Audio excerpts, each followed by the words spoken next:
Тоа и на вашиот организацијски директор, и на неговиот преходник, и на министрите и така натаму. Реверсите се противзаконски, но имате алатки. Имате постапка за преговарање и имате законот за лекови дозволува член 23 мислам дека беше Малмет да спроведе постапка и да ви излечи од ситуација да не го кршите законот. Тоа е чисто информативно. Системски да се реши. Тоа ми беше поентата.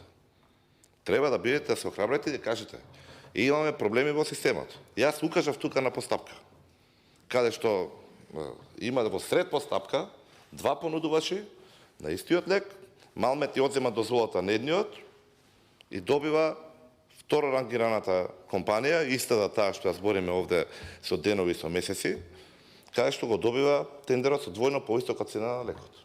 Доколку истиот лек било со прво рангираната компанија, ние ќе имавме двојно поголеми количини.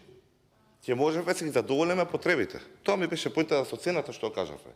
А за тоа да се направи, треба да се смени законот кој што го сменија, го направија да имаме ваква ситуација. Со тој сертификат преходно што беше укажувано. Каде што практично беше оневозможен паралелниот увоз и драстично се покачија цените на лековите.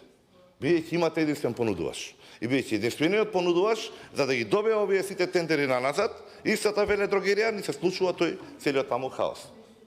Вака во кратки црти, тука се движи. Затоа, уште еднашка, еве дозволете да го охрабрам. Искористете ја секоја можност, вклучително и работата на оваа анкетна комисија и упатете порака дека тие измени што беа направени од предметниот министер тогаш, беа со тешки последици, дека тоа предизвика да се зголемат долговите, да се влоши работењето на вашата клиника и дека час поскоро треба да се премине кон нивна промена.